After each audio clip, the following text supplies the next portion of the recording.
Good morning. Today's take. I wake up to the news that BB and his friends are continually at making people's lives hell. I wake up to them annexing the West Bank. And today that Vance is there, which kind of begs the question. The Trump and Vance both said that no, we will not allow them to annex or do anything in the West Bank. Yeah, let's see how they stop that, because you know that they won't. Now, for you history buffs, here's a little bit of history for you. Go back and look it up. You can find documentaries and such on it. Back in 1947 and 48, when it was decided that Israel could become a nation and they started to implement that, going back to the ideologies of the Belfar in 1917, I believe.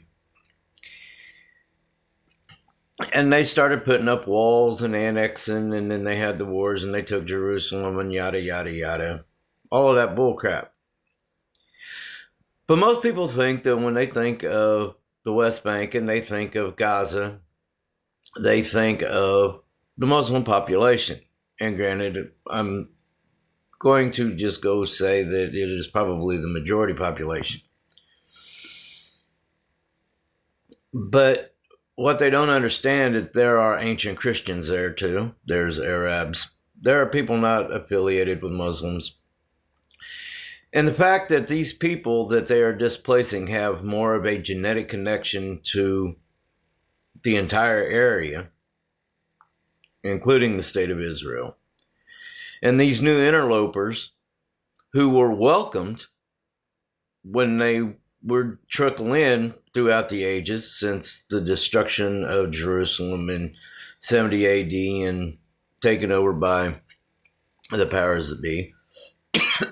Pardon me. When you go back and you look at the documentaries prior to on the history prior to 1948, the Jews that would come in were welcomed. They were, help given jobs and places to live and start their life. How do they get repaid for being so kind? Yeah, they're shoved off to the outer corners because the UN says, yes, Israel, the Jews can have a home state. Their farms are taken, their houses burned, people killed. But this didn't just start with the UN Declaration of 1947 and the institution of Israel becoming its nation in 1948. The British government did just as much, just as bad. And if you don't believe me, go check out the book, 100 Years War in Palestine.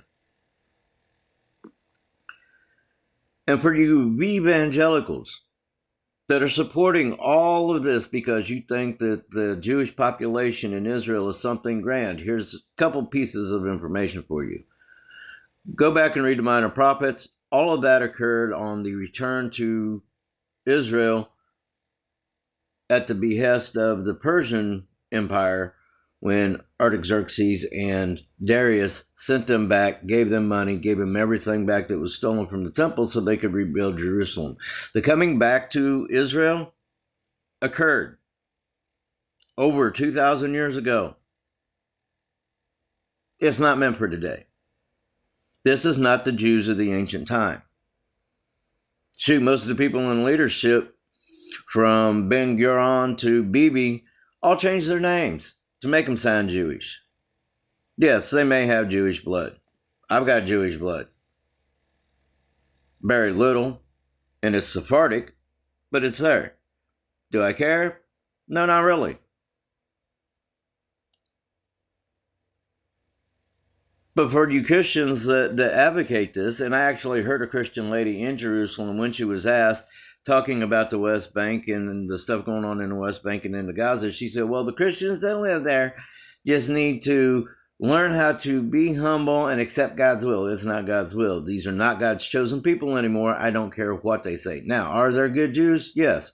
I've counted Jews among my friends, just like I've counted Hindus among my friends, Buddhists among my friends, Muslims among my friends. You know, you believe in whatever God you want to believe in. I'm a very devout Christian.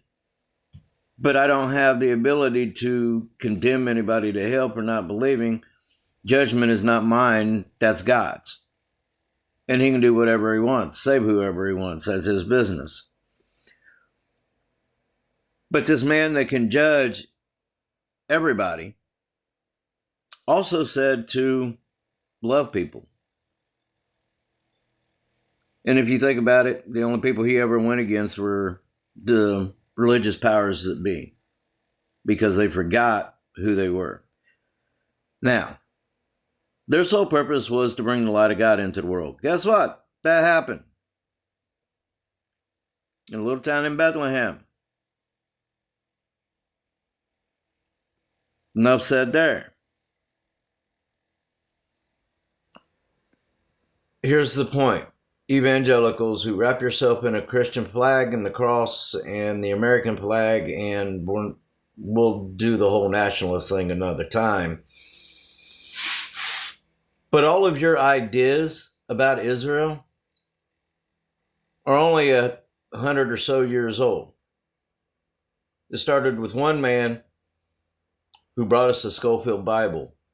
He's the guy that brought up the whole concept of the pre-tribulation rapture and not going through the period of tribulation, and that the Jews are the ultimate and we need to bow to them. No, we don't. And I understand that the people now using the algorithms for this app are reporting those who speak against the nation of Israel. I'm not speaking against the nation of Israel. The nation of Israel ended in 70 AD. It had been taken over by 4 various groups throughout the time. 70 AD, it was destroyed. That was the end of it. Christ himself, the Son of God, the promised Messiah, called them the den of Satan and the child of Satan. That kind of lets you know exactly where the Jewish population as a whole, the nation of Israel, stand. You guys go more about the Talmud than you do the Torah. And Christians, just look at social media, look at what people are posting. They don't like us. They're tearing down our churches, they're burning our communities, they're beating us, they're spitting on us. They've got Christians in their little Jewish prisons. You're supporting people that don't like you. And yes, you can bring up, well, you know what Muslims do to Christians? Yes. But here's the interesting thing. I condemn the institution, not the people. The people who do the acts of evil, doesn't matter whether you're Christian, Jew, Muslim, Hindu, that is a personal choice for you to do that. And you're evil. Do I condemn every Muslim person because, just the other day 700 people got killed? No. Do I hate Jews because of all of the individual Jews, because of all the evil in Israel against Christians? No. Do I hate every Christian for everything that they've ever done to people like the indigenous? No. Because those are personal choices. I base my decision about people on people. If you don't act evil, I'm not going to call you evil. The people in charge in Israel, they're more than evil. And they are proving why Christ called them the children of Satan. That's the take of the day. May God bless you. Have a great one.